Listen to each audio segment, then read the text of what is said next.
I will start with the introductions and then characteristic of laterite ore and its correlation with processing route.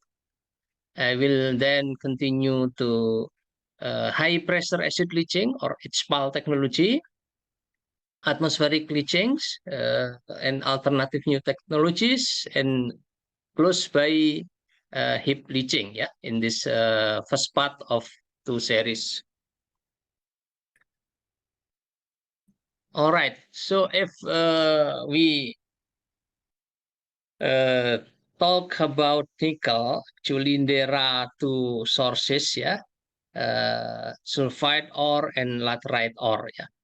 And laterite ore availability actually in the world is higher than sulfide ore, yeah. It's approximately 60%, but it's getting lower, yeah, because the exploitation is quite massive in recent years. And in Indonesia, the type of deposit, the type of minerals, the type of ore of nickel is laterite ore, yeah.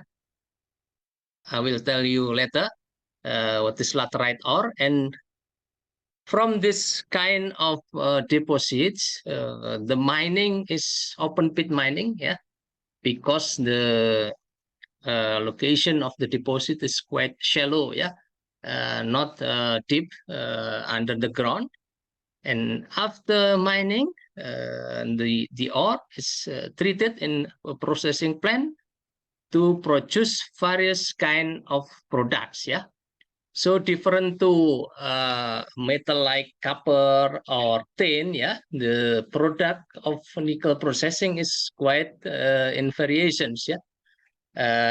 Starting with nickel pig iron, ferronickel, mixed hydroxide precipitate, nickel matte, also nickel cathode, nickel briquette, nickel sulfate, yeah. And it can be classified by first class or class 1 nickel, yeah, with high purity of nickel in nickel cathode above 99%, yeah, as well as nickel briquette and nickel sulfate, yeah.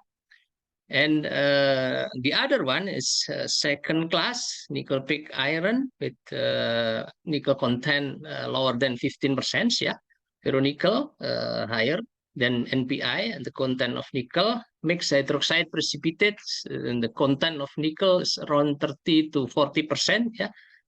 So nickel form in MHP is NiOH2, yeah, nickel hydroxide mixed with cobalt hydroxide with manganese hydroxide.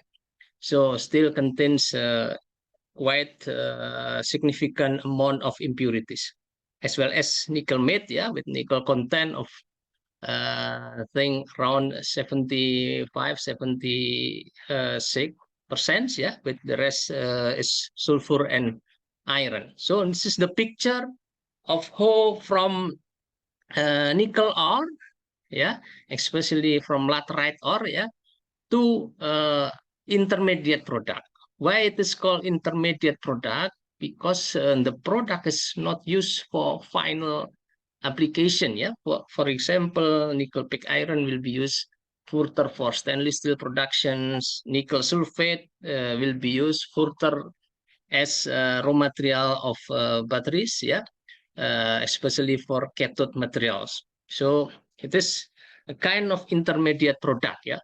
And this intermediate product is the product of ore processing plant, yeah.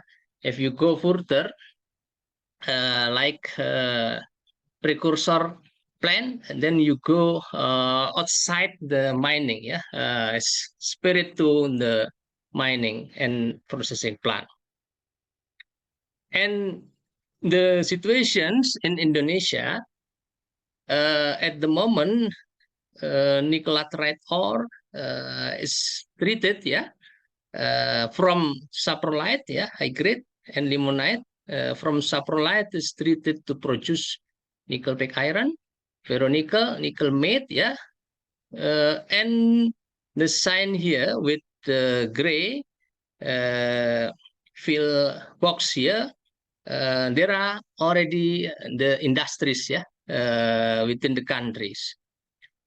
From nickel pig iron, ferronickel, nickel matte, it is used for producing stainless steel, yeah, in the form of slab, hot rolled coil, cold rolled coil, etc. Yeah, and from it, it can be also used to produce nickel sulfate. Yeah, so producing nickel sulfate is not only from limonite ore, yeah, from MHP, but it is produced also from mate. Yeah, if you know the mate from Vale, yeah, from Sorwako, is exported to Japan. Yeah, and in Japan it is treated, it's dissolved, it is leached, yeah, purified for producing.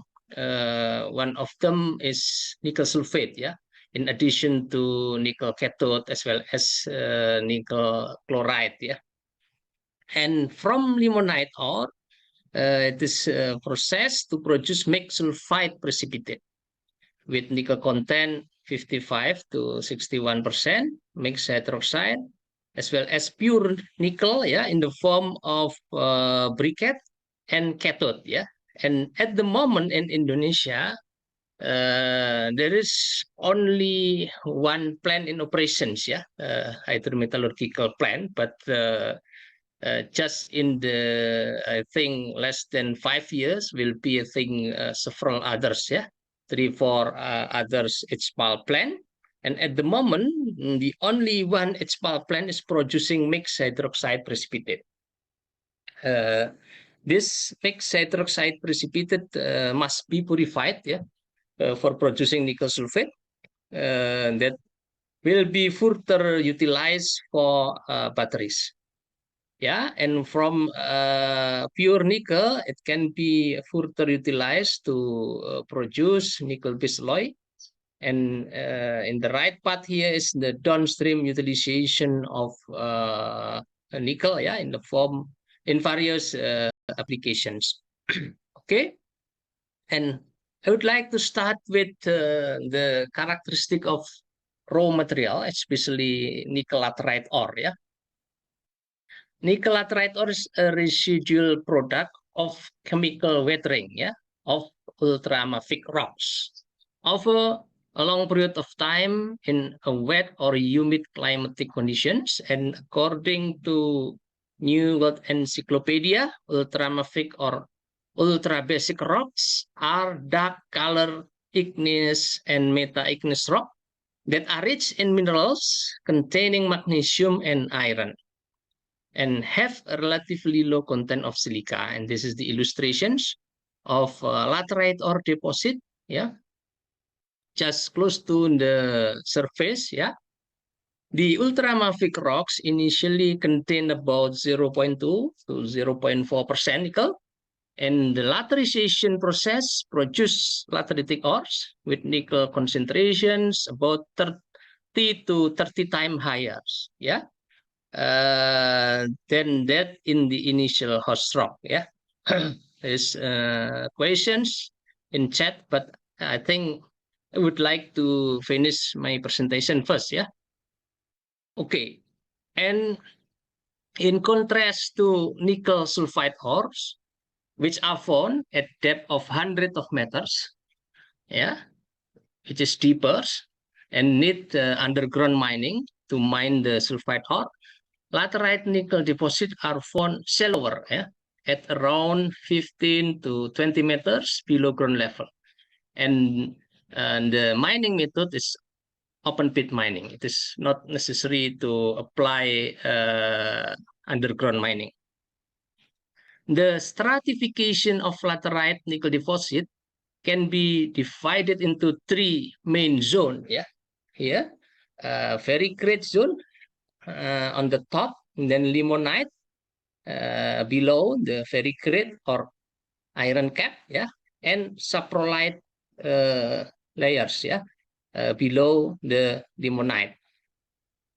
The ferricrate zone or iron cap here on the top, just on the surface, yeah, after the overburden is removed, yeah, contain mostly iron, yeah, iron oxide, Fe2O3 and H2O, which iron content of about 60%, which is the topmost layer of laterite ore that become usually overburden.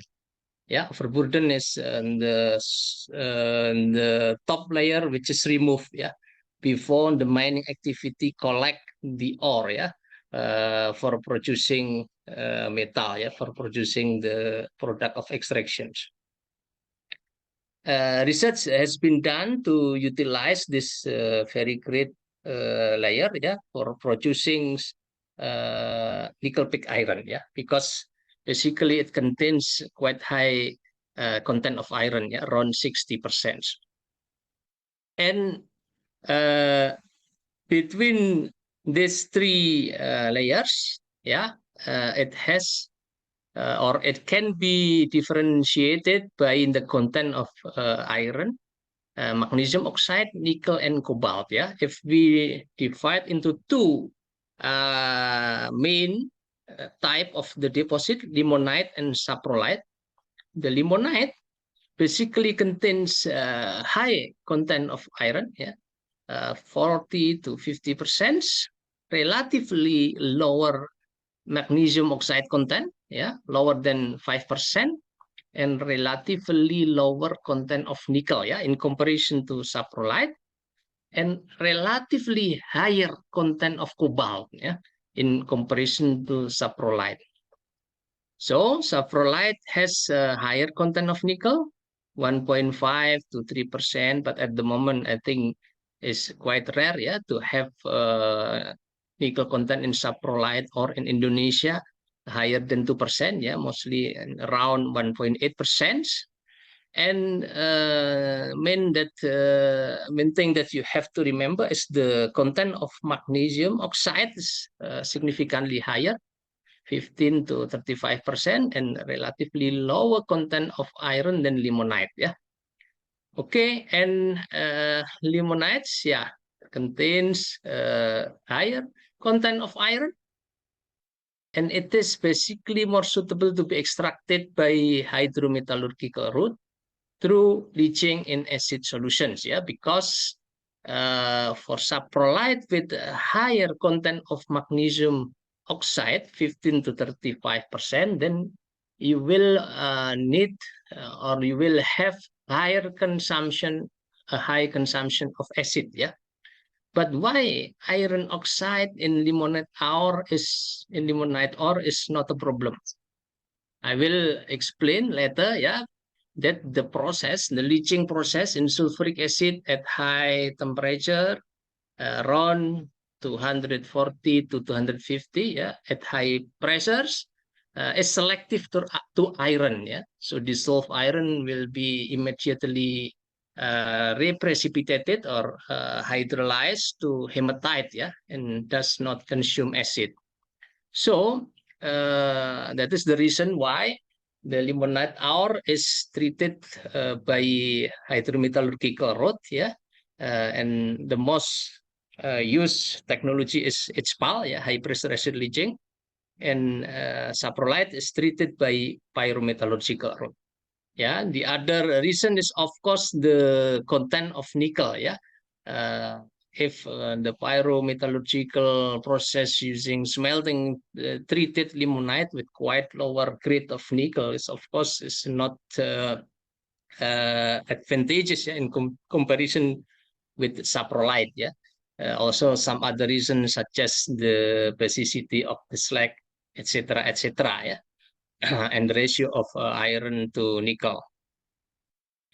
So, as I have mentioned before, the high content of magnesia or MgO makes the saprolite ore unsuitable for processing through the hydrometallurgical route by acid leaching, because the consumption of acid will be higher due to reaction of the acid with the MgO. But remember that some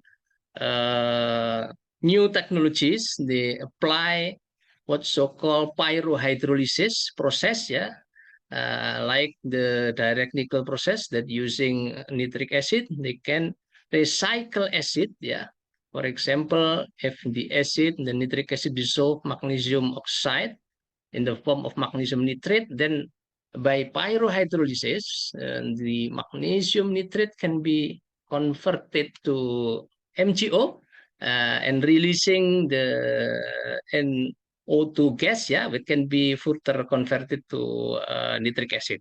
As well as also if hydrochloric acid is used, yeah. But at the moment, the industry is still mostly almost all using sulfuric acid, yeah. And the technology of options, the preferred technology is high pressure acid leaching that treats limonite ore, yeah, because it does not effective to treat saprolite with higher content of MgO, but no problem with high content of iron. Okay, and in limonite ore, the major mineral, the main mineral is mostly goethite, yeah, FeOH, in which most of nickel present inside the goethite. Yeah, so within the matrix of goethite and form solid solutions. So you cannot make concentrations, yeah, because nickel oxide is in the metric of goethite, yeah, and consequently, if you want to dissolve nickel, you have to dissolve iron too. Yeah, so dissolving nickel must be done by dissolving iron from goethite. But as I have mentioned before, dissolved iron can be precipitated, can be hydrolyzed, yeah, in the form or to form hematite, yeah, Fe2O3, yeah, and releasing acid. In the next slide, I will explain more. And beside goethite, limonite ore also contains silica, silicate, chromite, and manganese header minerals. Yeah. So in the physical appearance of limonite ore is as follow. Yeah, in these pictures, like soil. Yeah, with brown red color. Yeah, and quite fine. Yeah, quite fine. And in the picture below the top pictures, you can see the profile of nickel content, iron content, cobalt content, and magnesium content, yeah, from the layer of saprolite to limonite. Yeah, you can see here in saprolite, the content of nickel is high, yeah, here. And if you go to the top, yeah, to the limonite is getting lower, yeah, nickel content, but the iron content is higher, yeah, as well as also cobalt content. So the cobalt content in limonite layer is generally higher than saprolite layer. And the other one is magnesium, yeah, the content of magnesium is higher in saprolite, but is getting lower in limonite. Okay, and how about saprolite ore? Yeah, at the moment in Indonesia, most of production of nickel is done from this saprolite ore. Yeah, for producing nickel pig iron, I think more than 30 lines. Yeah, already more than perhaps 50. Yeah, in say Morowali Industrial Park in I think in Southwest Sulawesi. Yeah, in Obi Island and in Halmahera Islands, yeah, mostly using high-grade saprolite ore, yeah, for producing nickel pig iron, ferronickel, as well as one plant at the moment producing nickel matte, yeah, and I3S2, yeah. And the main mineral in saprolite ore is serpentine, yeah, magnesium silicate, yeah, basically, and garnierite, yeah. And nickel is present in serpentine or garnierite minerals as substitutes to Mg, yeah, as a substitute to Mg, so different to in limonite, which form solid solutions. in saprolite, it replacing Mg in structure of serpentine and garnierite.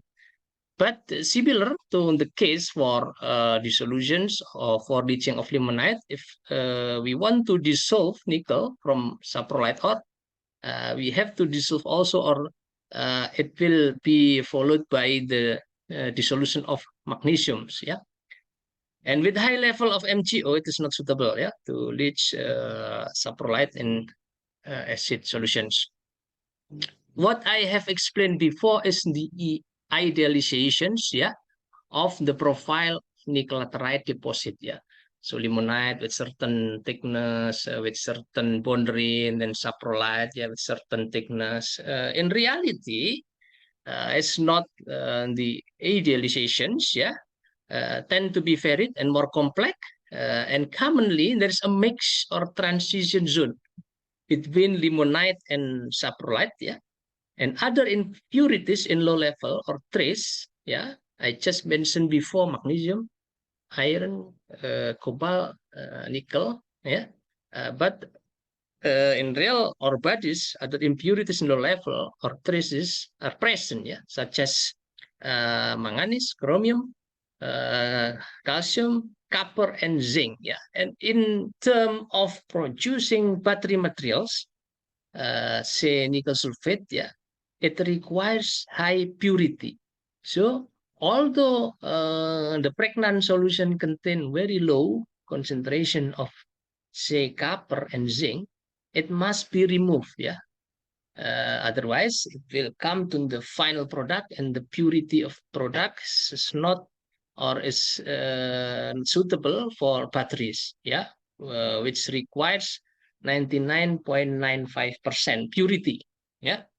Okay, and it contains also commonly clay minerals because there are no independent and spirit and IO minerals. Yeah, the ore beneficiation process or concentration process is difficult to be implemented for nickel laterite ore. Yeah, it is different to say beneficiation of cassiterite mineral, yeah, for tin, yeah, which form independent mineral. It can be spirited from quartz, yeah, SiO2 by gravity concentrations, and from other minerals, say by magnetic spirations, electrostatic spirations, or say chalcopyrite, yeah, CuFeS2, yeah, can be spirited from pyrite with flotations. In laterite ore, the nickel oxide minerals is not independent, yeah, so it's quite difficult, and the beneficiation process is limited to coarse silica, yeah, and chromite. It's just recently, yeah, chromite removal. That is the characteristic of the laterite ore, yeah, and high moisture content is the main energy consuming factor, yeah, consuming factor in the drying, calcination, and smelting process, in the RKEF process, yeah, for producing Fe, NPI, and nickel matte. In addition to the nickel grade in the ore, the process route must consider also the content of iron, magnesia, and silica, yeah, especially the pyrometallurgical process, yeah. And the ratio of magnesia to silica determines the slag basicity, that determine the melting point of the slag, the fluidity of the slag at temperature, operating temperature, etc. Yeah, iron, magnesium, and aluminum mineral are the main consumer of acid in the hydrometallurgical processes, especially in the leaching stage. And the presence of clay mineral may cause problems, yeah, in the solid liquid separation after leaching, yeah, because with the presence of clay mineral, the slurry become viscous, particle getting slower to settles, yeah, and the filtration is more difficult. It is another factor. And silica to magnesia ratio, I have already mentioned before, determine the basicity and melting point of slag, yeah. And the characteristic of nickel laterite ore as I have discussed before, yeah, has key influence, yeah, has correlation to its processing option. Yeah, so basically, limonite ore here, in this layer, is treated by hydrometallurgical route through acid leaching and also Caron process, yeah. Uh, and for saprolite ore, it is treated by pyrometallurgical route, yeah, by smelting. Yesterday, Dr. Zulfiadi has already explained, yeah. And there is here, yeah, transition that is treated also by smelting and hydrometallurgical process, yeah. But this is the main process route, yeah. There is also pyromet process that does not involve smelting process, yeah, like solid reduction, herbal well process, Lupen process, yeah. As well also for hydro process, it's not necessarily limonite, yeah. I have mentioned before new technologies by nitric acids, by pyrohydrolysis, they can treat also saprolite. But at the moment, the major technologies, yeah, treat limonite by hydroprocess, yeah, and saprolite by pyroprocess, yeah, and the technology that is used, yeah, that is considered to be the most reliable to treat limonite ore at the moment, yeah, is high pressure acid leaching. So there are various or quite some numbers, yeah, for technologies for treating nickel laterite ores. Ferronickel smelting, mid smelting, nickel pig iron smelting, all are pyromet process. Caron process, combination of pyromet and hydromet process. Yeah, why combination? Because you do drying, reduction, roasting in the upstream process. Yeah, and then leachings. And in the downstream also you make reduction of the nickel oxide, yeah, for producing nickel ingot, yeah. It is combinations. And purely hydromet process such as high pressure acid leaching, atmospheric acetylation leaching, heap leaching, and some new technologies such as direct nickel or DNI, yeah, intake process, yeah. I will discuss HPAL, atmospheric acetylation leaching, heap leaching, and also uh, direct nickel, yeah, as an example of atmospheric acetylation leaching. Oh, sorry, this is still Indonesian language, yeah. Advantages and disadvantages of hydromet pyromet process. Yeah, of course, it has advantages and disadvantages. Yeah, the advantage of hydromet process can extract cobalt, yeah, and spirit cobalt as a spirit product. So you will have cobalt credit from your processing plant, can produce pure nickel and cobalt metals, which is not the case if you use a pyromet process. Yeah, you produce ferronickel, you produce nickel metal. Yeah, and then you can also extract rare earth metals. Yeah, it has been known. Yeah, I do also the research. Yeah, that scandium present in nickel laterite ore, especially in limonite. Yeah. And if you apply high pressure acid leaching process, you dissolve nickel as well as also cobalt and scandium. So scandium can be recovered and producing also additional credits. Yeah, and it is quite expensive at the moment. Yeah, scandium oxide, pure scandium oxide, yeah, around 4,000 USD per kilogram, something. Yeah. And the advantages is also require lower energy consumptions, yeah. But hydrometallurgical process is slower, yeah, in comparison to pyromet process, and requires large amount and many type of chemical reagents, generate waste in the form of slurry with a large volume. And this is the issues now, yeah, in its power plant in Indonesia, yeah. because the volume of the spent slurry is quite huge, yeah, and to collect this in a tailing dam, yeah, is quite risky because in Indonesia we have high rainfall rate, yeah, and high seismic rate, yeah. So to build dams, yeah, with 100 meters high, yeah, around the village, I think is quite risky, yeah. Therefore, there is an option also to place in deep sea, yeah, but this yeah, it has low social acceptance and it's not allowed by the government, yeah. And the option now is to dump tailing in the form of dry stack tailings, yeah.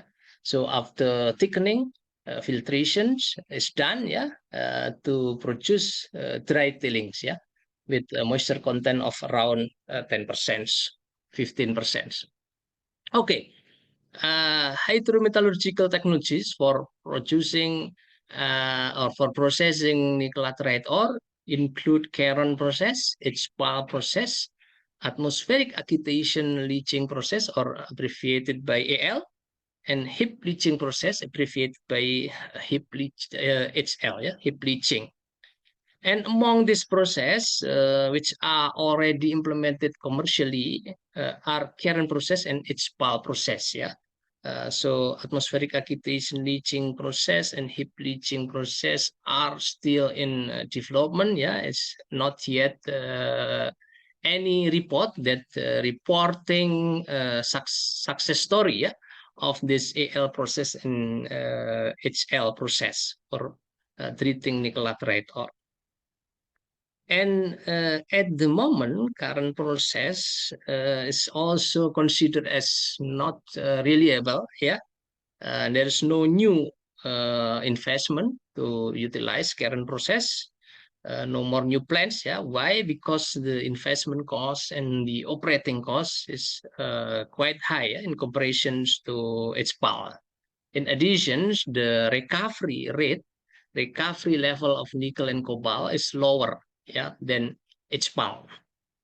And therefore, Caron process not discussed, yeah, in these lectures, and I will concentrate to HPAL process or high pressure acid leaching process.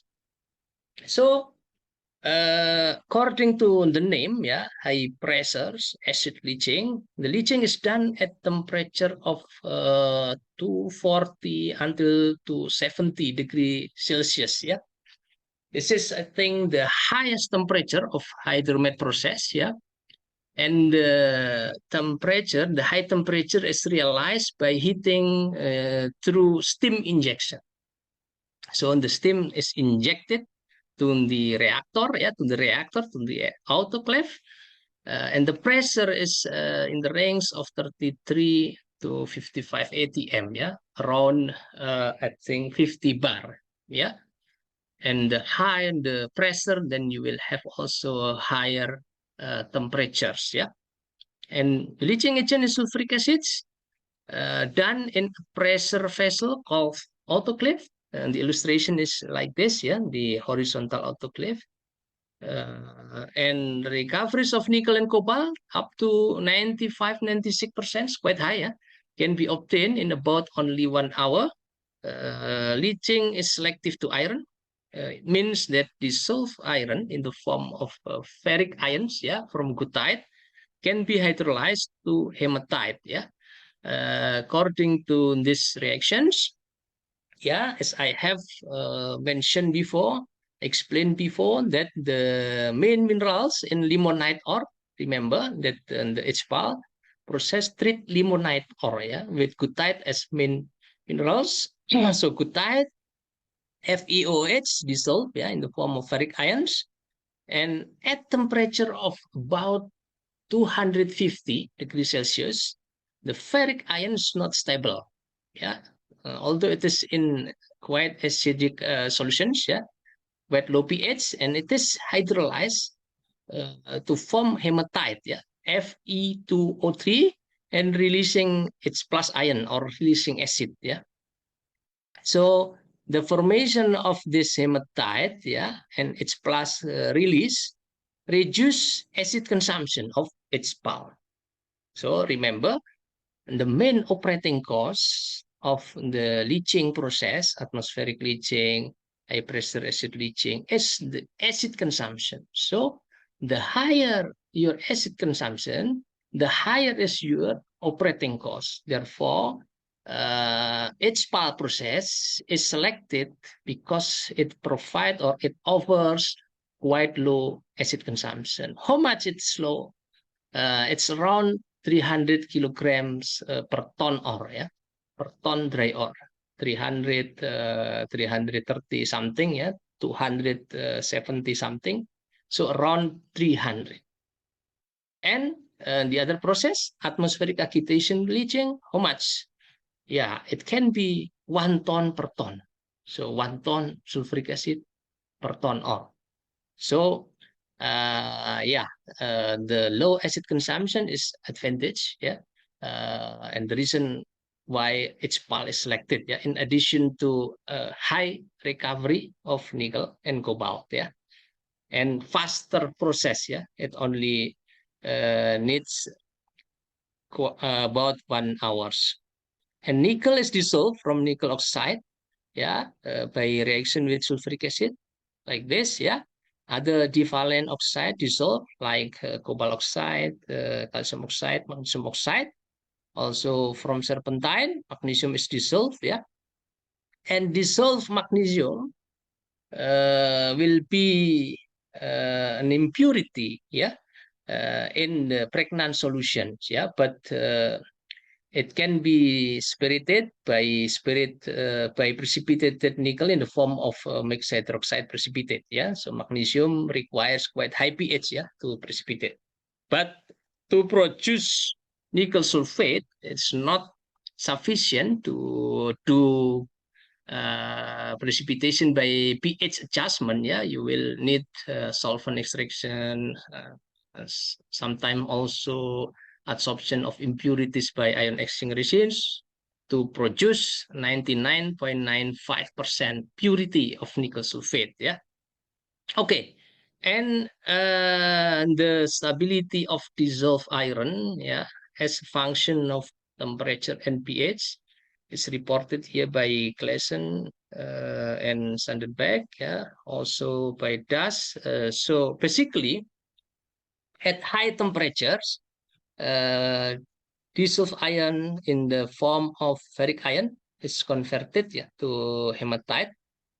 But if you work at quite low temperatures, the form of iron precipitate is goethite, also ferric hydroxide, yeah, which is basically has higher volume, yeah. Also here, if you work at quite high temperature at low pH, you will get hematite, yeah, as hydrolysis product of ferric ions. So during the HPAL process, during the leaching process at high temperature and high pressures, dissolved iron will be immediately converted to hematite, yeah, to Fe2O3, yeah, by this mechanism, yeah, releasing acid. Okay, and there are many HPAL plants, yeah, in the world. At the moment, already in the 4th generations, yeah. The first one is in Cuba, yeah, first generation in Moabai, and then second generations in Western Australia, like in Murin-Murin, in Kosi, Pulong, yeah, and at the moment only Murin-Murin is still in existence, yeah. And the 3rd generation is in Taganito Plant, Philippines, Ramo, yeah. These are some example of HPAL plant, yeah, type of final product and production capacity. If you take a look here, that the dominant products, yeah, the form of product is MHP and MSP, yeah. MHP is mixed hydroxide precipitate. Is the kind of product which is produced in Indonesia, in a plant that is already in operations and some other plant in the near future.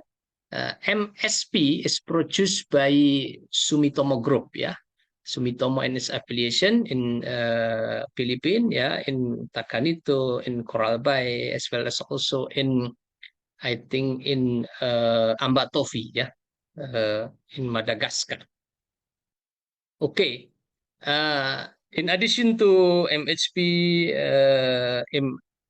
SP, nickel is also produced in the form of cathode, also in the form of briquette, okay. And if we take a look on the first HPAL plant in Cuba, it is producing until now, MSP, mixed sulfide precipitate. And the autoclave use, the pressure vessel use in Moabai is vertical autoclave. The first generation is vertical, and then the second generation is a horizontal autoclave, in Western Australia, and etc. So the flow sheet basically involve the slurry preparations, So the ore is mixed with water. There's a coarse reject there. The slurry density is adjusted in the thickeners.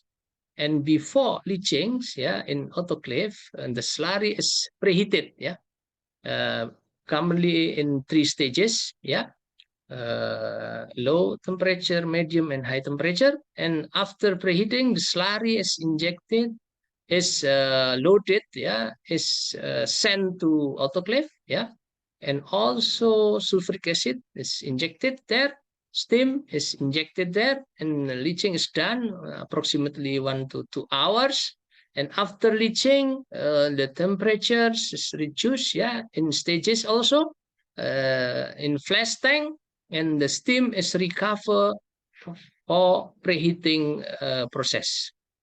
And after the temperature is reduced, then solid liquid separation is done, to separate the solid residue from the slurry, with the pregnant solution. So the pregnant solution is neutralized by adding coral mud, also H2S gas, and after this neutralizations, this purification, nickel is precipitated in the form of mixed sulfide precipitate by injecting H2S gas, So dissolved nickel will form NiS with the nickel content of approximately 55%, So from about 1% is increased to about 55%. And during precipitation of nickel sulfide, sheet is added, what is the meaning of sheet? Sheet is like catalyst, It is also mixed sulfide itself, in order to catalyze the crystallizations, to promote the heterogeneous nucleations. So the formation of MHP take place in this previous MHP, that already formed before. And the product is taken and filtered, producing MSP here. And the MSP is sent to refineries, In the past, is sent to Russia, to be refined to produce nickel cathode, nickel metal. And at the moment, is also in Sumitomo Group refinery, in Ihama refinery in Japan, for producing nickel sulfate, nickel cathode, as well as nickel chloride, Okay. So typical composition of the ore, approximately 1.3% nickel content. Cobalt contains only 0.1 something percent, with high content of iron, You can see here the limonite type, with quite low magnesiums. So commonly the MgO content for HPAL process is limited not higher than 5%. So this Mg content is 0.7. Relatively high aluminum percentage, and the rest is silica. And the main reaction take place, yeah, the dissolution of nickel and cobalt through this reaction, similar, yeah, with what I have explained previously here. And iron is dissolved from goethite and dissolved iron, yeah, in the form of ferric iron, or Fe2SO4 3, yeah, is hydrolyzed, yeah, to form hematite. Leaching temperature is 245 at 43 atm within 1 to 2 hours. Yeah, this is done in Moabai, and the first HPAL plant, yeah, the first hydromet plant for producing nickel from laterite ore. Okay, and this is the illustration of the autoclave, as I have mentioned before. The autoclave is vertical, yeah, and it is heated by steam injections. And for vertical autoclave, the agitation is done by this steam injection, yeah. Different to the horizontal autoclave, the agitation is done by mechanical implants, yeah, mechanical agitations. Okay, and the precipitation of mixed sulfide precipitate is done at around 120 degrees Celsius and 11 atm. So it is also done at high pressure, yeah, at an autoclave. Of course, it's not as high as its HPAL process, yeah, and the pressure is also significantly lower, yeah. And the reaction is as follows: nickel and cobalt sulfate, yeah, dissolve in solutions, react with sulfur in H2S gas. So there is H2S gas injection, yeah, to autoclave. Nickel and cobalt precipitate in the form of NiCOS, yeah. Therefore, we mention it as mixed sulfide, yeah. So a mix of nickel and cobalt, and plus two H2SO4. And this mixed sulfide precipitate has nickel content of approximately 55% in Moabai, yeah, about 5% cobalt, and the rest are iron, copper, zinc, and sulfur, yeah. And the barren solution contain 0.05 gram per liter nickel, etc. MSP is also produced in Coral Bay plant and Tacanito plant, yeah, and the third generation of HPA in Philippines, yeah.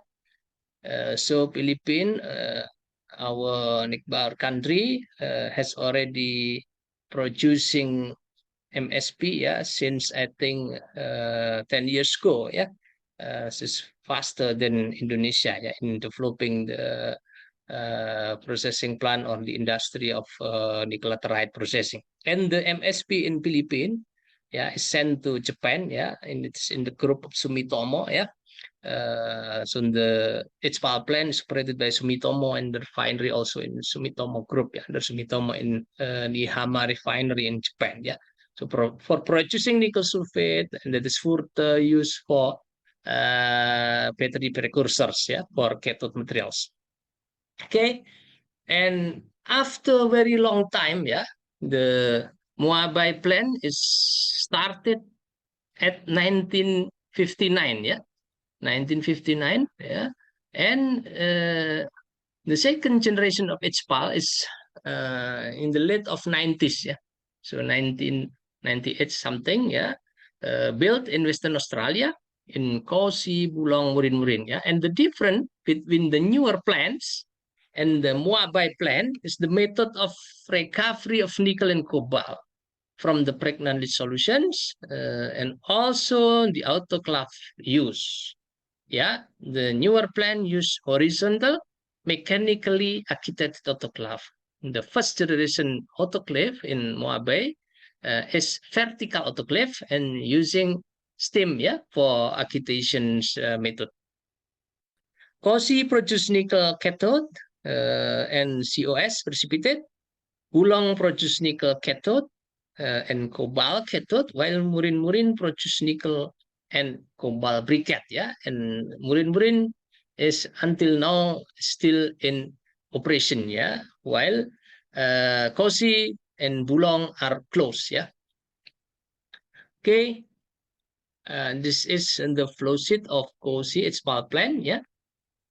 So after leaching in autoclave, the process after is iron removal done in 2 stages, yeah.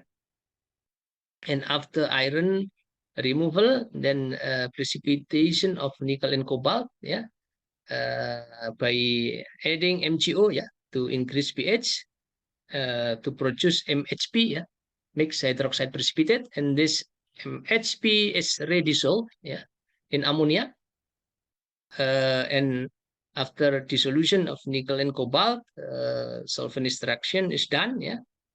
Nickel solvent extractions to extract nickel in organic phase, and then after stripping, electrowinning is done, yeah, to produce nickel cathode, yeah, with 7,000 ton per year, and cobalt is in the raffinate in aqueous phase, yeah, and after precipitations, cobalt sulfide is obtained, yeah, only 450. So the process flow sheet involves HPAL, solvent extraction, and electrowinning. Yeah, this is the difference with the first generations, which precipitate nickel and cobalt in the form of MSP. So this one dissolve MHP, and then solvent extraction and electrowinning. And for murin, the process after leaching involve mixed sulfide precipitations, yeah, by injecting H2S gas, yeah, and this mixed sulfide is further treated, yeah. Basically, mixed sulfide is already a product, yeah, can be traded, yeah, all over the world. But if the plant is in has an objective to refine it within the plant, yeah, and the sulfide is dissolved, yeah. And to dissolve mixed sulfide, you need also autoclave, yeah, and you need oxygen because the leaching is oxidative leaching.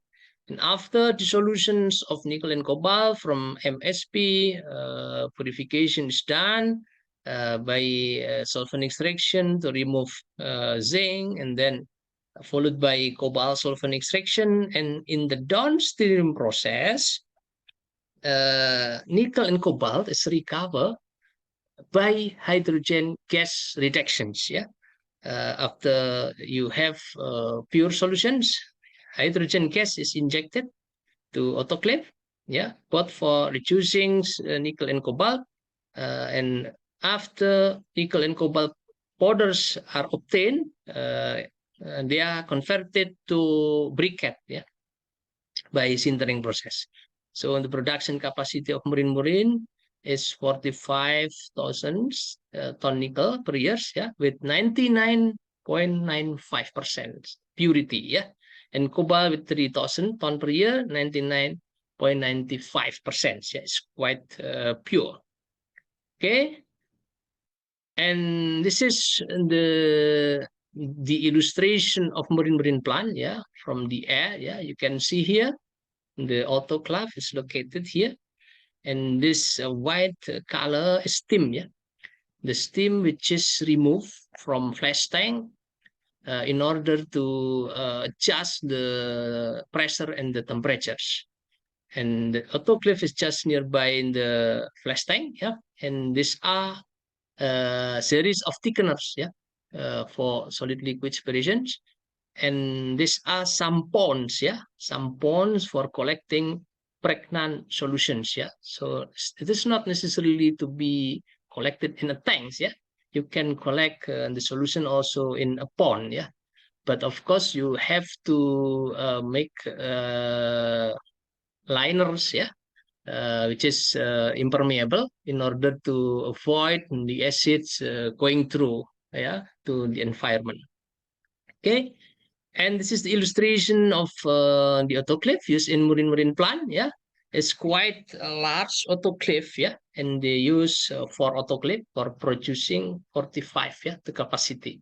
So one line is about 10,000 nickel. Yeah, with approximately 5 meters internal diameters. You can see here is a man here, and the autoclave is quite long and high. Yeah, and the construction of autoclave is from steel, yeah, with a thickness of 110 millimeters, or around 11 centimeters. Yeah, it's quite thick, which is cladded, yeah, which is protected, yeah, with titanium grade 1 clad, yeah, with a thickness of 6 millimeters. So this is why HPAL need quite high investment costs. Yeah, this is the main contributors of CapEx. Yeah, in the autoclave that requires exotic materials. Yeah, requires titanium for cladding to quite thick steel. Yeah, because it has to sustain, yeah, a condition which is high pressures, which is high temperature and acidic solutions. Yeah, you have to ensure that your reactors is fine, yeah, it's not broken, yeah, because you treat the high volume, quite large volume of slurry, yeah, with acid there. You have to ascertain that it is resistant to corrosions, resistant to pressures at high temperatures. Okay, and this is an illustration of the nickel cathode product. Yeah, just like also with copper cathode or other one. Yeah, yeah, with purity of 99.9%. Yeah, in Bulong. Yeah. In Western Australia, and the right part is briquette, yeah, nickel briquette produced in Murin plant. And if you have already produced nickel in the form of cathode, then you will not use it mostly for batteries, yeah, or for stainless steel. Yeah, it is used mostly for nickel-based alloy. Yeah, if you produce ferro-nickel or nickel pig iron, then this is good for stainless steel. Yeah, because stainless steel is nickel, iron, yeah, iron, nickel, and chrome. Yeah, but if you have already 99% nickel, then it is utilized for nickel-based alloy. Okay, uh, Murin, Bulong, Kosi are the second generation of its power plant, and basically, the second generation of its power plant is not success yet. In terms of the ability for achieving design capacity, none of them it's managed to reach their design capacity. Like Murin is designed to produce 45,000 ton nickel per year, yeah, in the form of nickel briquette. But at the moment, the production rate is approximately 33 something, 33,000.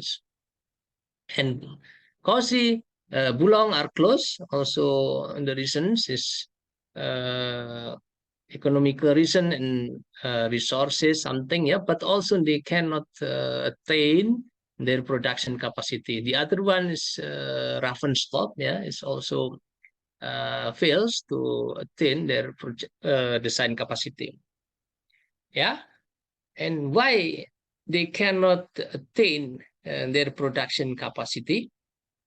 So basically, the problem is more on operational and mechanical problem. This is an illustration of the its power plant, yeah, and their ability to reach their design capacity. So the left part here, quite fast, yeah, producing 100% capacity and even exceed, yeah. This one is Coral Bay, yeah. L1, L2 is line 1, line 2, belong to Sumitomo. But the other ones, second generations, is fails, yeah, to achieve their production capacity, include also Moabai, yeah, the first its power plant rate only about 70% production capacity. Okay, this is some data of the capacity startup year and achieving design capacity. Yeah, Murin, yeah, I think they cannot, yeah, but CBNC, yeah, Coral Bay, THPL, Takanito, they can achieve design capacity in approximately 2 years. Yeah. So the HPAL plant belong to Sumitomo is quite good, yeah, has quite success stories. And the problem faced by second generation of HPAL include problem in titanium bonding on titanium clad lining, as I have mentioned before. The construction of the HPAL wall is from steel, yeah, cladded or covered with titanium, yeah. But this titanium clad lining often make problems, yeah. In this cladding, some problem occurs, then the clad is fails, yeah. Also failure in agitators and seals, failures in pump, failures in hydraulic control, erosion in the autocarve discharge valve, failure in valve, problem on brick lining, scaling on heater, solid build up. So basically, the problem is operational problem related to corrosion, erosion, scaling, yeah, and mechanical problem. What is scaling? Scaling is the formation of deposit, yeah, of scale at high temperatures, yeah. In the wall of autoclave, in the surface of agitators, that must be removed, yeah, periodically. Therefore, this maintenance time reduced downtime, yeah, and resulted in the failure to fulfill the design capacity.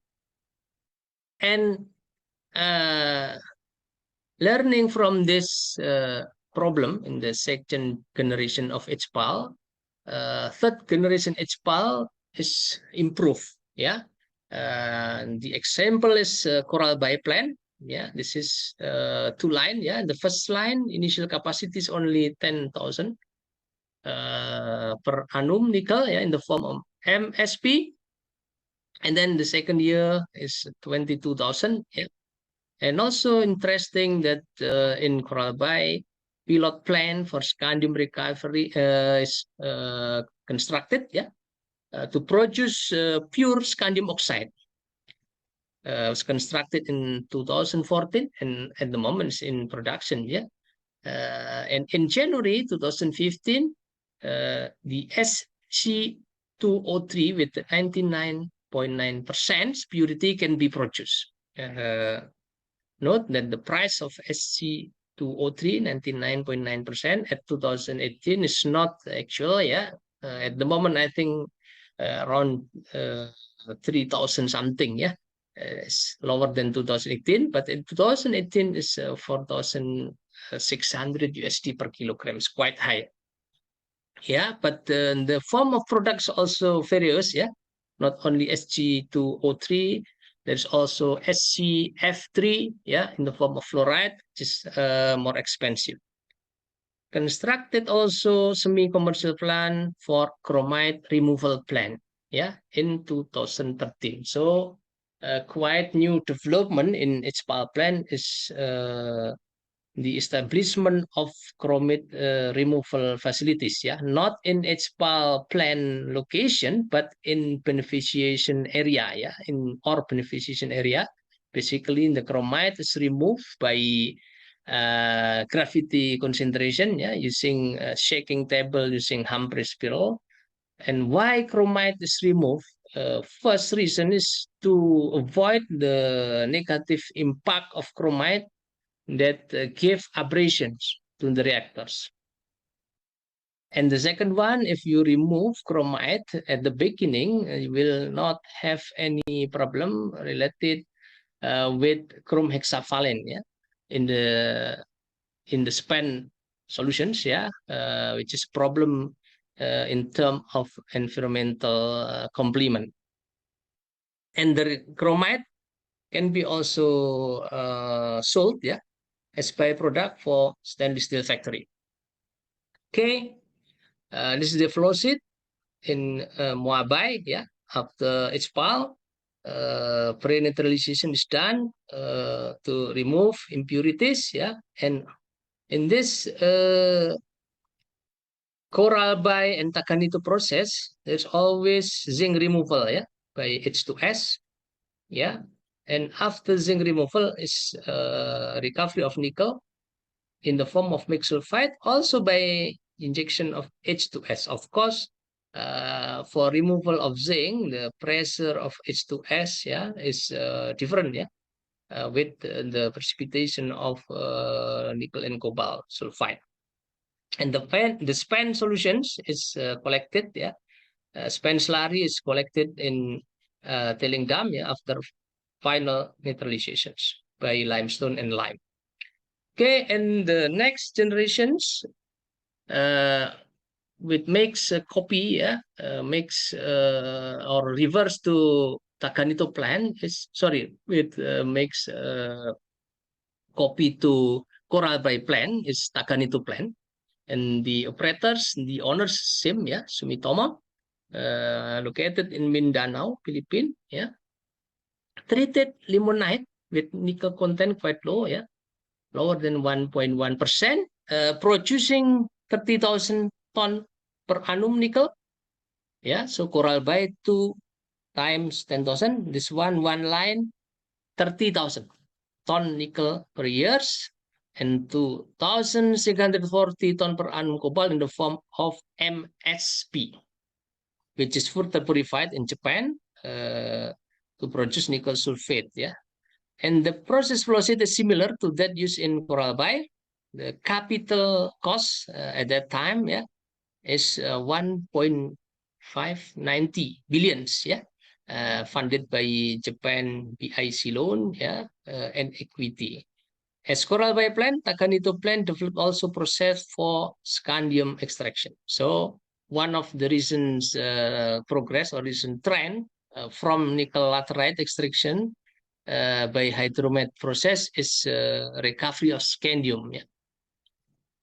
Okay, and this is the flow sheet after leaching, pre-neutralization, countercurrent decantation to remove tailings, yeah, and the pregnant solution is treated in zinc precipitation by H2S injections, which is removed also in tailing dam, yeah.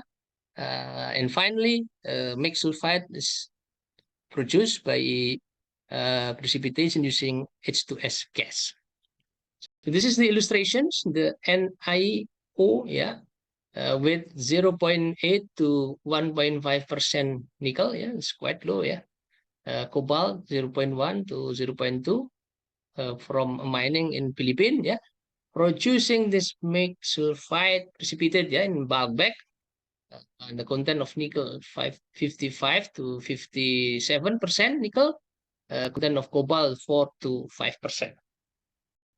Okay, and you have to know that to develop its pulp plant, yeah, for the case of Takanito plant, needs quite a long time, yeah, starting from metallurgical tests, engineering design, procurement of equipment, constructions, pre-commissioning, commissioning, commercial operation. It needs almost 5 years, yeah.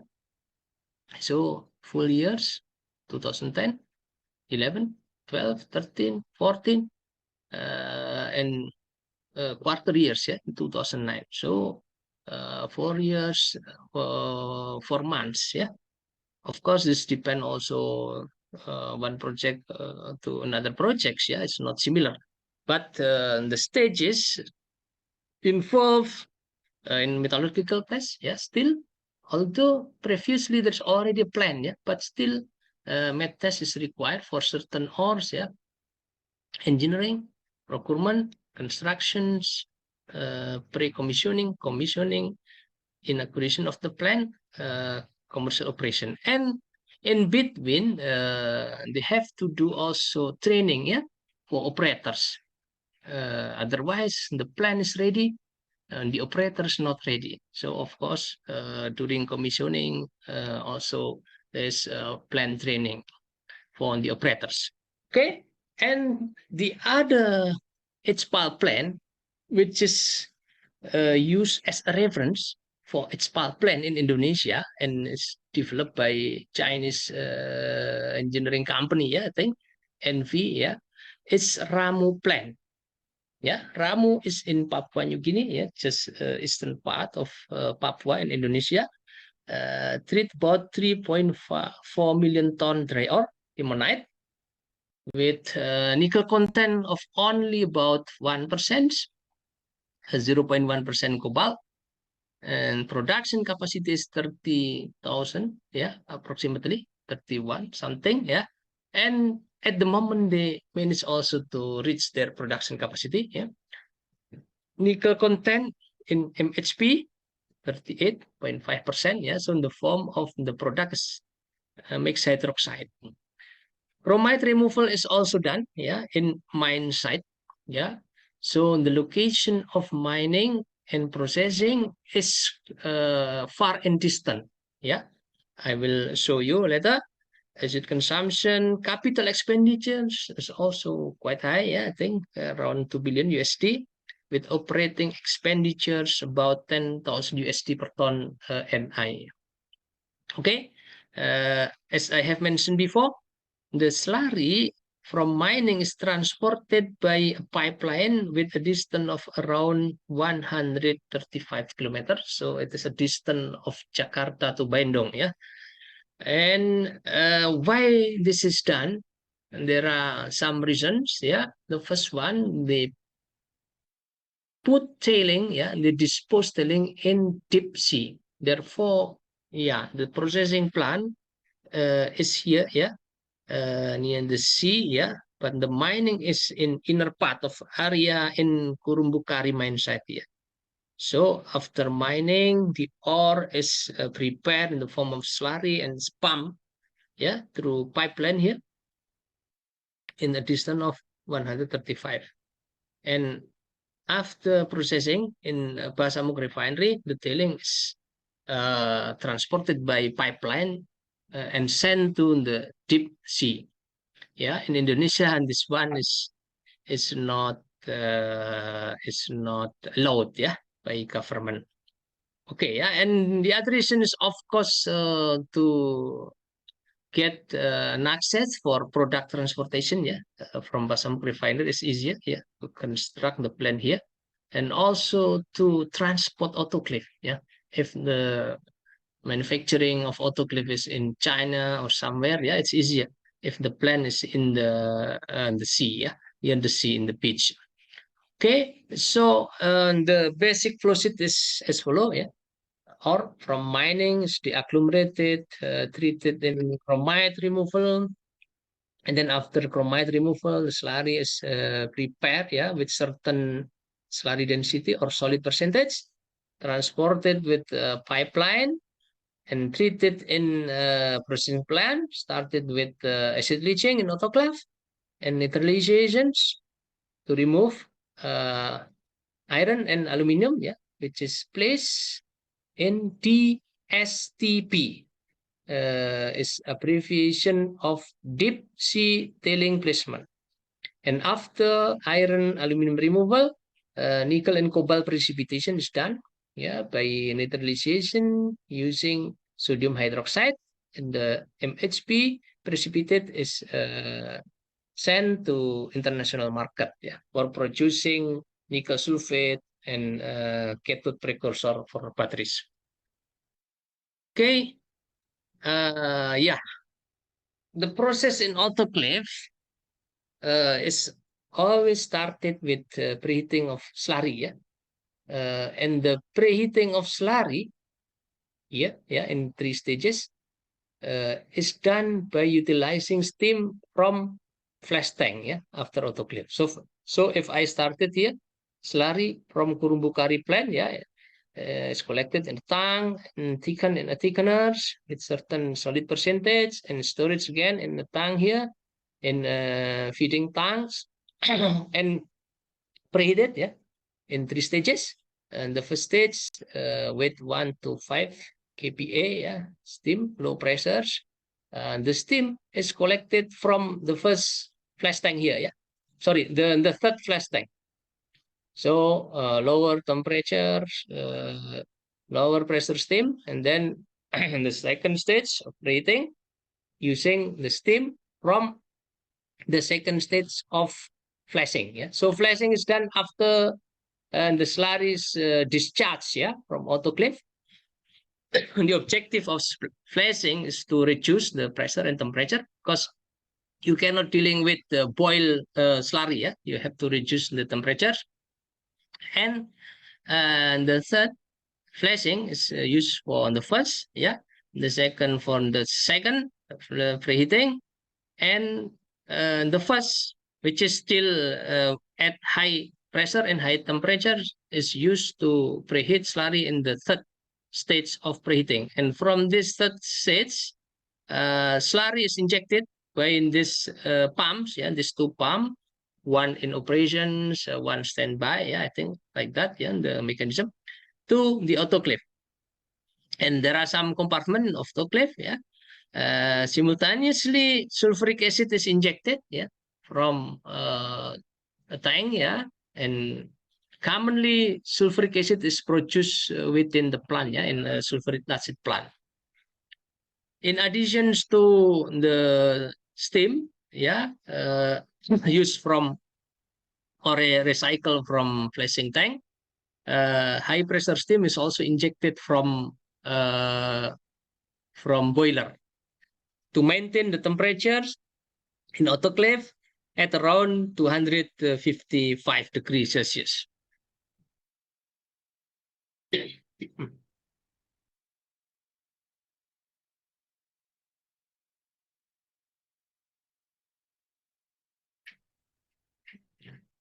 Okay, this is the illustration of mine site.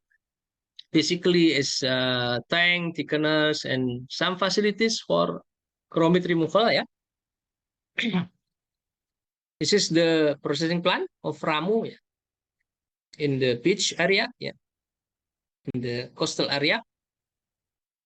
That was for high pressure acid leaching. Yeah, would like to continue to atmospheric pressure leachings. Yeah, so basically the chemistry is the same. Yeah, nickel dissolution by reactions of NiO with sulfuric acid, but the difference is that iron is not precipitated, yeah, in the form of hematite at temperatures of around 100 degrees Celsius. So if you do leaching at atmospheric pressures, then the temperature of the process cannot higher than the boiling temperature of water. If you do it in autoclave, no problem, because you inject steam. So the liquid is there, yeah, and the pressure of the atmosphere in autoclave is higher than the pressure of the water, yeah, of the steam in the interface of slurry and the atmosphere of autoclave. So basically, it's not selective to iron. Nickel and copper recoveries are generally lower than ISPA, yeah, because the temperature is lower and process kinetic is lower. Yeah, because the temperature of the process is lower, yeah.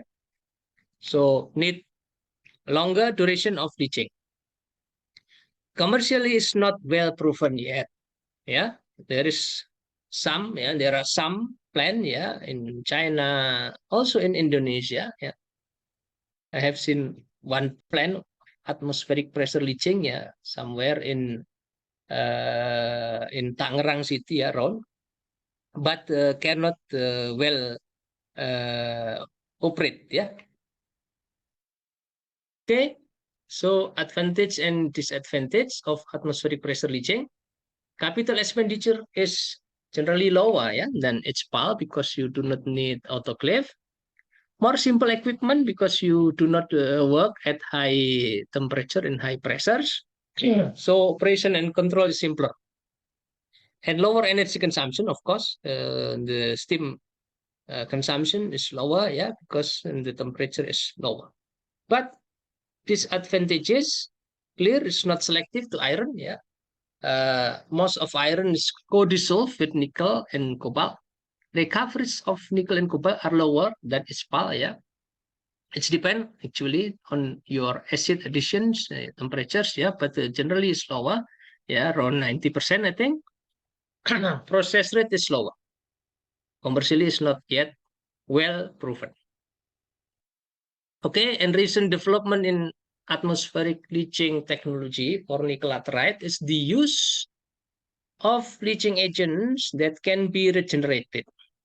Yeah, can be recycled, such as hydrochloric acid, nitric acid, as developed by several several technologies. Yeah, several companies like Jaguar, Intec, POSCO, Arni, Direct Nickel. That is the development. Also, the addition of salt to precipitate dissolved iron as sodium jarosite, use of orphite with low iron content, so utilization of transition ore, yeah, with higher MgO and NiO, but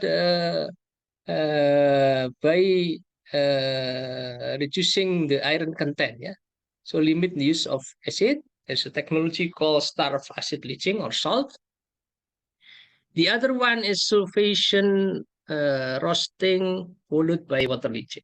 Yeah, perhaps if uh, Indonesian student follow on the style process, yeah, step temperature acid leaching, basically the sulfations. Yeah, the ore is mixed with concentrated sulfuric acid, and then it is roasted. Basically, look like it's pal. Yeah, during roasting, the iron sulfate, yeah, is converted to hematite. Meanwhile, nickel is still in the form, remain in the form of nickel sulfate, yeah. And nickel sulfate is soluble in water, yeah, while iron oxide is not soluble.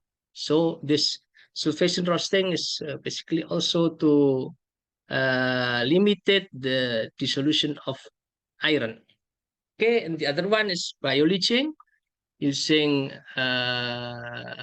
fungus, yeah, to generate organic acid, as well as also by addition of sulfur, yeah, and using sulfur oxidation bacteria, yeah, sulfur oxidizing and also iron oxidizing bacteria for producing sulfuric acid that work for nickel leaching.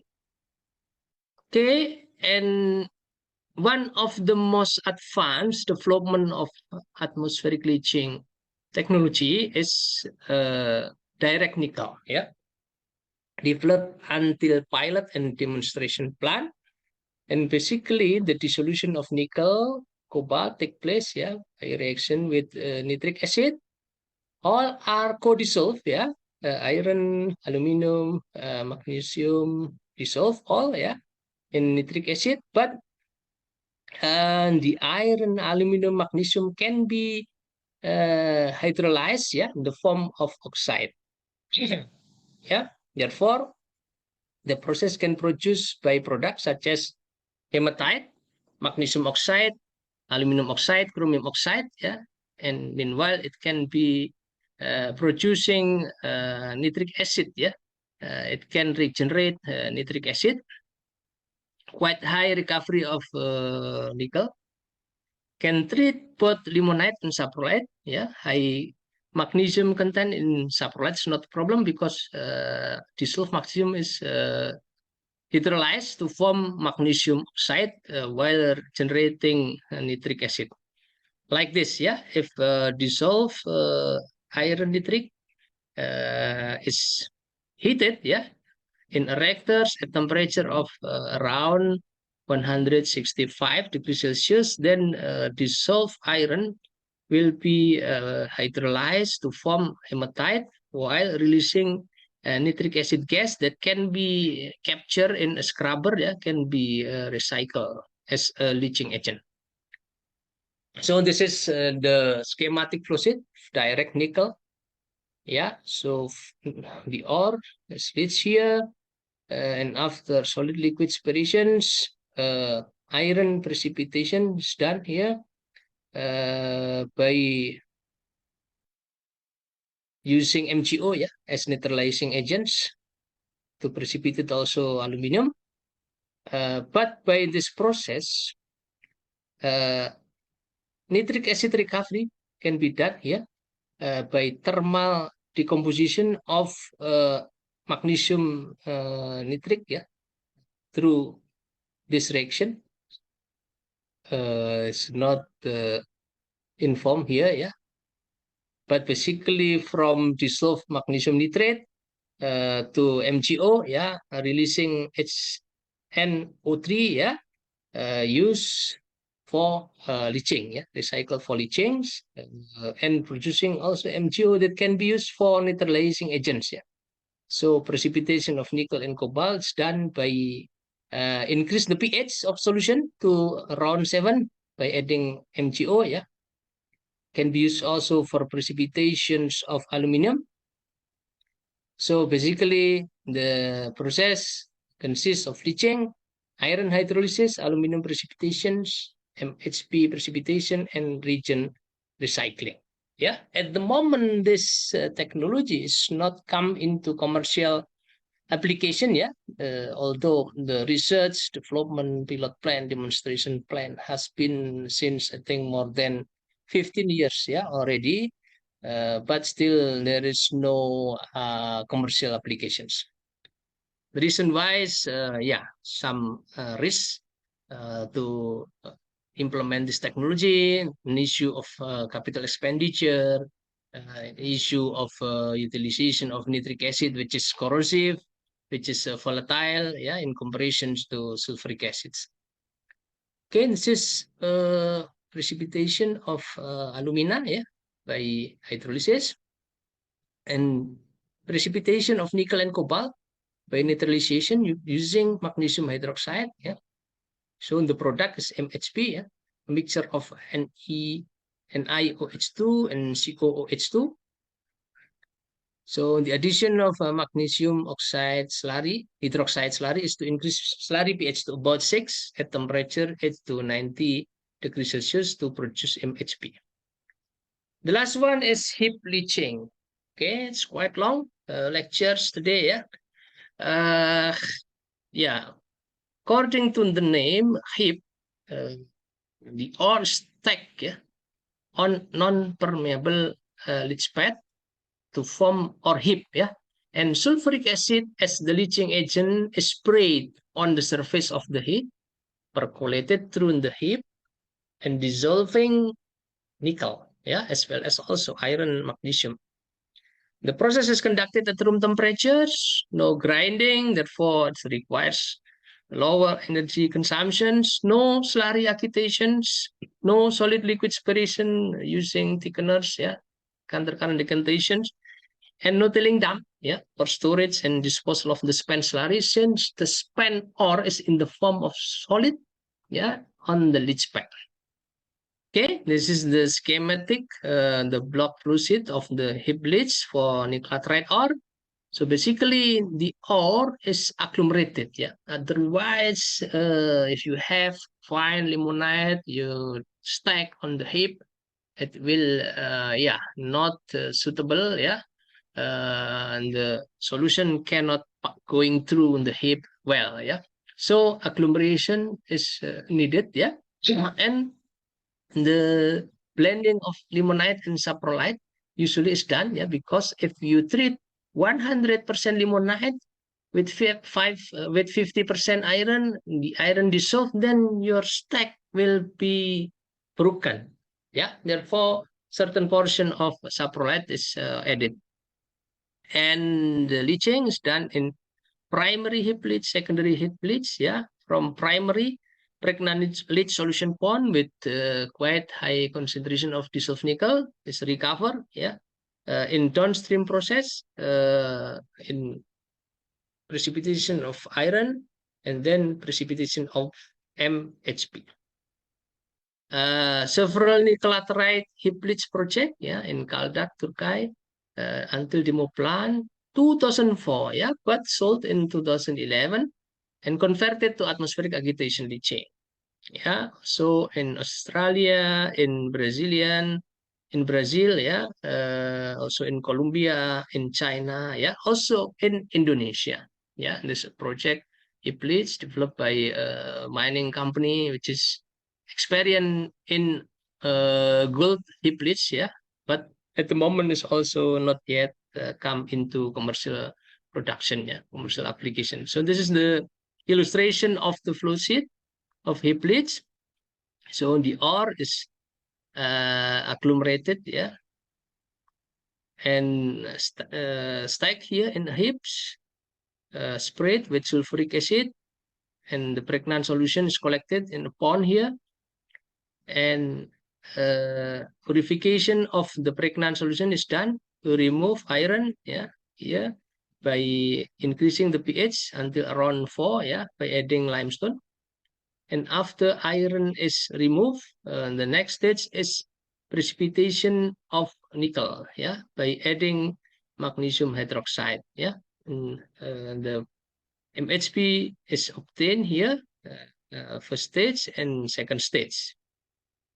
Okay, this is the illustration of demo plan of heap leach. This is the leach pad, yeah, leach pad and the heap cell, yeah.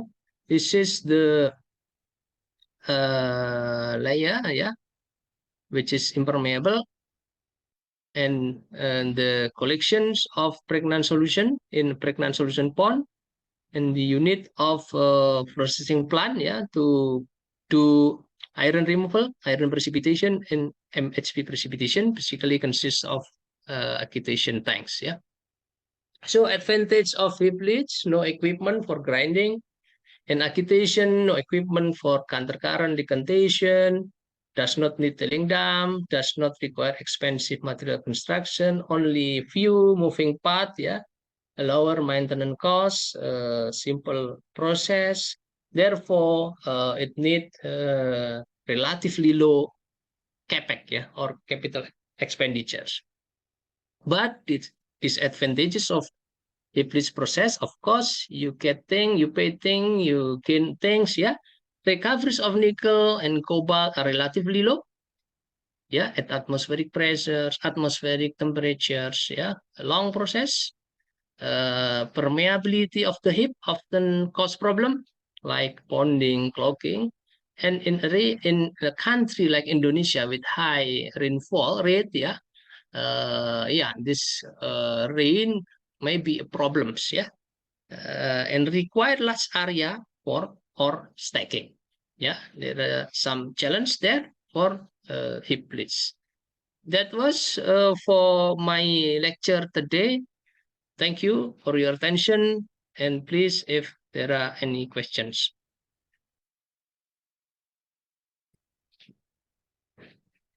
Thank you, Pak Zaki, for nice lecture. And now, guys, time for question and answer.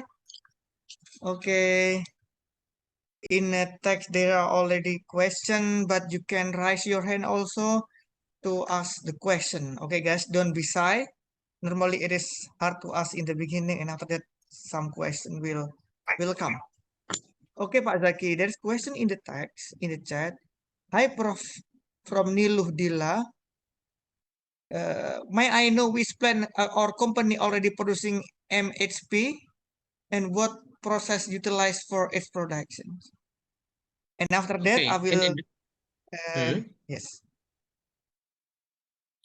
Yeah, That's in first question, Indonesia, she asked about the company. Sorry, she asked the name of the company. Sorry, Pak Imam. Yes, which company producing MHP and Yeah, what process company, used to produce MHP? Yeah. Okay. The company name is PT Halmahera Legends. Yeah. Halmahera Legends. Legends is a Chinese company. Yeah. Make collaboration with Indonesian company under Harita Groups. Yeah. Indonesian company. So abbreviated by PT HPL. So PT HPL implementing HPAL process. And the process, HPAL process is just similar with this process, yeah, in Ramu, because they refers to Ramu plant, yeah. The engineering company is the same. The company which built the plant, yeah, the same. Also on the operators, yeah, for commissioning. So it involves acid leaching, two-stage iron and aluminum removal, and then two-stage nickel and cobalt precipitations by using sodium hydroxide, producing MHP. Yeah, producing MHP, mixed hydroxide precipitate. And the location of the plant is in OP Island. Yeah, a small island. I was there. Yeah, I think 3 years ago. Yeah,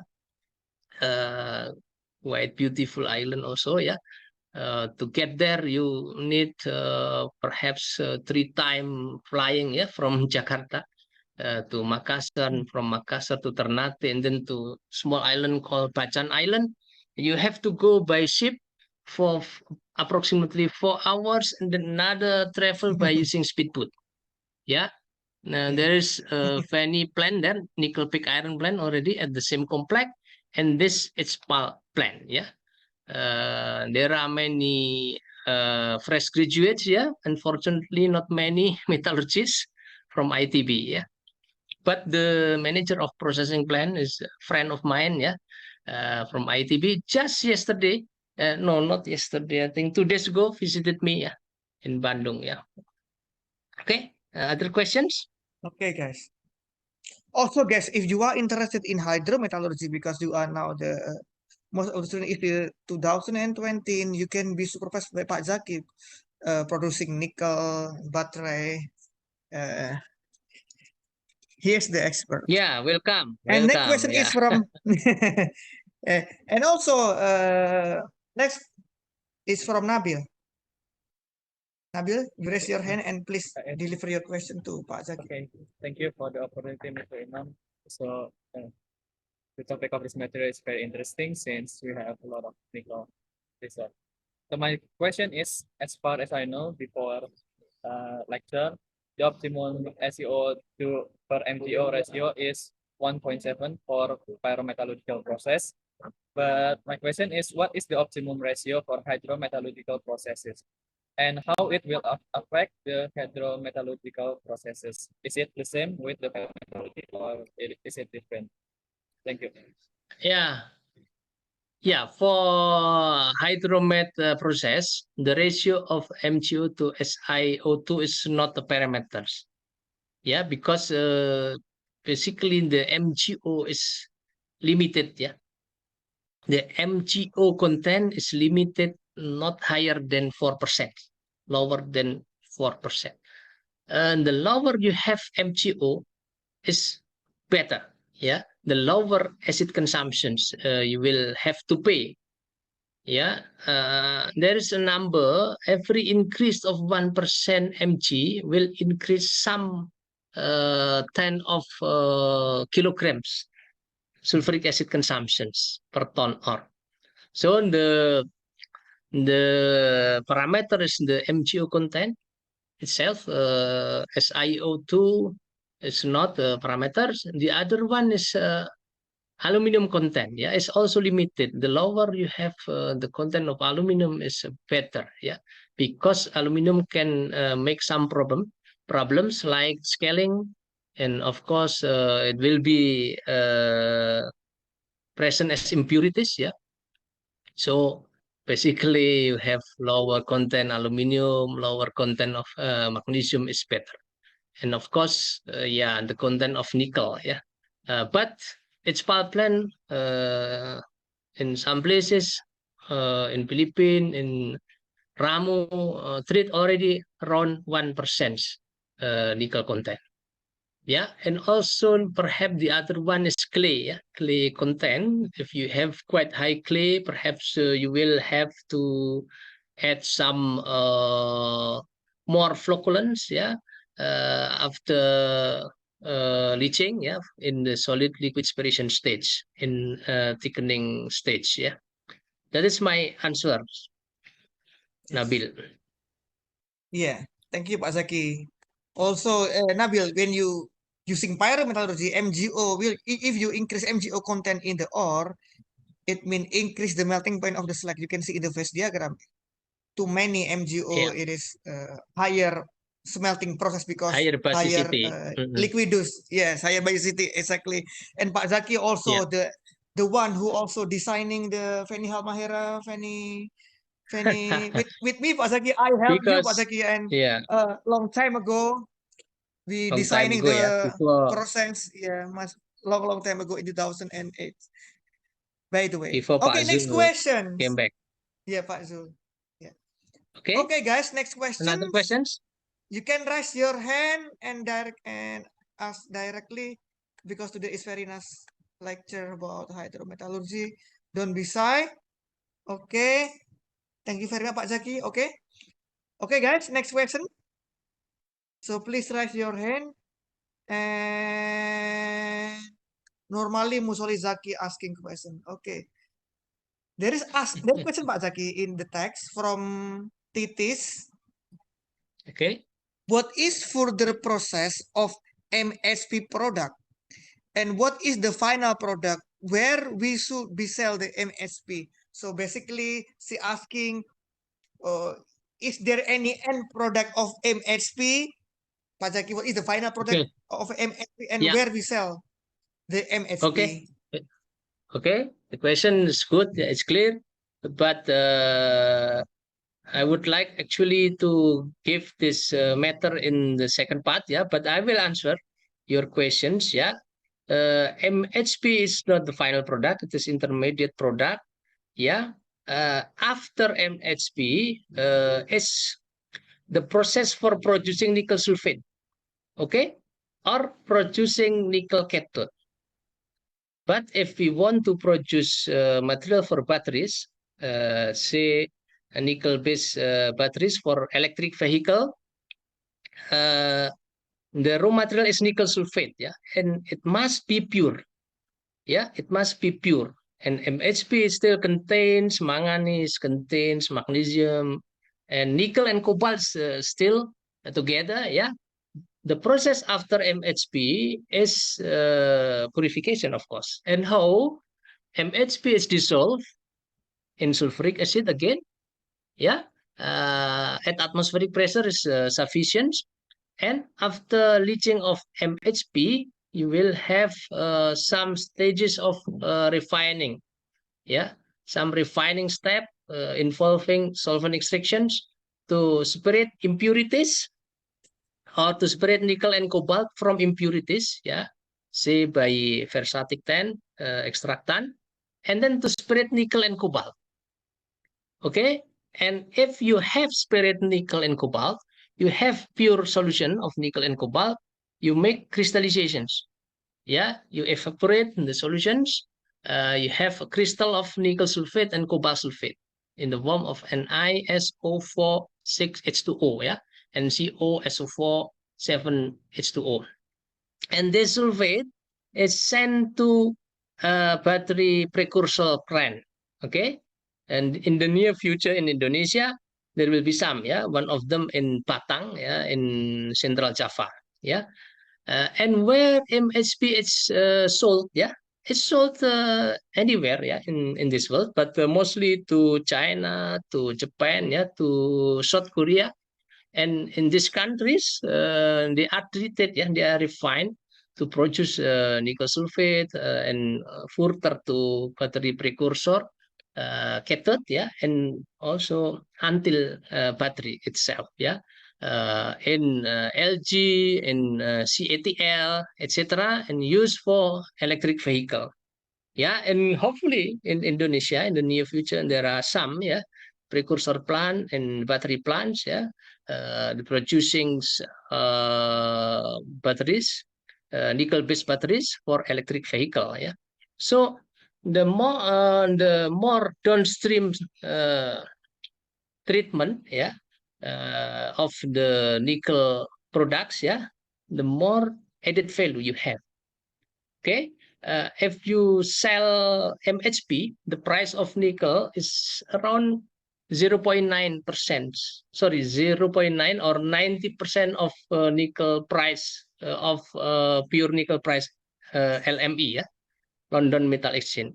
But if you refine to nickel sulfate, the price is approximately 1.2, 120% of nickel LME.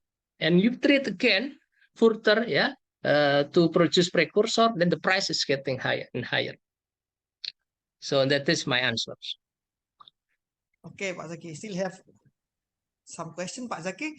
The next question is how to process saprolite ore so that it not causing problem in SPL like producing chromium hexavalent or producing chromium.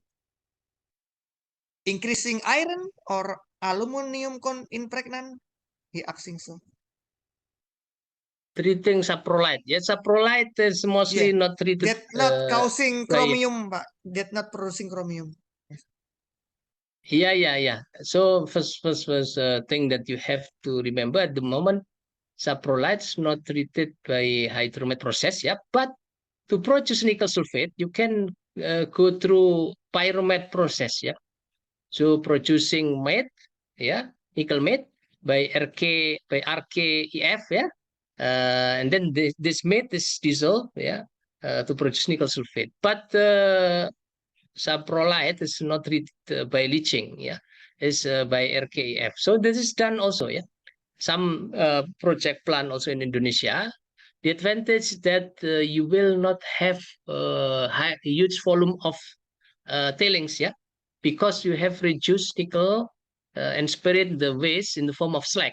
And this product of made, Yes, you just exactly. handle this in leaching, with quite low volume of the sludge, And regarding with chrome hexavalent, one of the method to limit the chrome hexavalent in the solution is by removing chromite, initially in the mine area, in beneficiation plant, and basically the beneficiation of the process to spirit chromite is based on gravity concentrations process, by utilizing Humphrey spiral, shaking table, and also by removing or by aspiration based on particle size. Basically quartz and chromite has coarser size, than goethite, that contains nickel. Therefore, this beneficiation process will limit chrome, in the ore, and chrome hexavalent problem, as well as increase some, only in limited level of nickel grade, because you remove some quartz and chromite. That is my answers. Okay, thank you, Pak Zaki. Also, Pak Zaki also mentioned about slag. If you process saprolite with RKIF and produce mud, and then mud processed by hydrometallurgy, the chromium will go to the slag because it is stable as Yes. oxide. It is in the Ellingham diagram. It is in the lower part, so it will be oxidized to the slag. So the chromium will go to the slag, and you will have mud, and mud can be processed to the with hydrometallurgical process. Nickel sulfate. You remember, So this in route, Sulawesi, this route, nickel mate, yeah, nickel sulfate. yeah. There is a history also because in 2008 I helping a company there dealing with chromium hexavalent. The chromium is coming from mining and slag because chromium is from the slag. It is because the rain, acid, slag is leached out. Also, the chrome is going to the lake. So yes, it is. Yeah, that's from the slag. Pak Zaki, yes, it's correct. And next question, Pak Zaki. Is there any connection, maybe correlation between SiO2 and MgO in SPL process? Ini Pak Zaki already mentioned that MgO will cause the high consumption of acid, right, Pak Zaki? But now the question is there any correlation between SiO2 and MgO in SPL process? The SiO2, can be in the form of clay, if it is in the form of clay, it will make problems, like the formation of silica gel, ever have you known? Yeah, silica gel is look like a gel. Yeah, slower settling rate. Yeah, it's getting more difficult to make thickening. Yeah, solid liquid separations. Yeah, counter current decantations. Also perhaps filtrations. Yeah, that is the negative impact of SiO2. Yeah, if you have higher content of SiO2, especially in the form of silica clay. Yeah, and the effect of MgO is related with the acid consumption, related with operating costs, yeah, and also related also with scaling. Yeah, some Mg, dissolved Mg can also form scaling, yeah, together with aluminum, yeah, in the form of complex of MgO with alunite, yeah. That is my answers. Yeah, so Okay. basically Yes. the ore composition must be well controlled, yeah. Not only we Hmm. talk about 1 day, 2 days, 1 month, yeah, but for long term, yeah. If you will open the mind, you have to make modeling, yeah, how to blend the ore from certain place, yeah, with other place in order to have suitable fit Mm. compositions, yeah, for your plant. And this is the reason even exploration people, mining people need metallurgists because we are the one who will process the mining product. So they have to follow our guidance, Pak Zaki. Like, okay, this is the blend, it's what Yeah, you mine, yeah, something like that. Yeah. yeah. Okay, guys, any more questions? Just raise your hand. Okay, I think also time is over, Pak Zaki. Thank you very much, Yeah, Pak Zaki. okay. I will By the way, guys, stop yes, that yeah. By the screen. way, long time ago, we have a conference. And at that time, Pak Zaki invite PK also. It's called EPMC conference. But I don't know if in the future we we will have kind of conference again, Pak Zaki, because it is good conference at that time. Yeah, young You should. generations will do that. Yes, young Must do generation. that. Must organize that. Pak Okay. Imam and Okay, Pak friends. Zaki. Thank you very much again. Okay. Yeah, thank you, Pak Imam. Thank you all Thank for the you. attentions. Yeah. See you. Good afternoon. See you. Goodbye.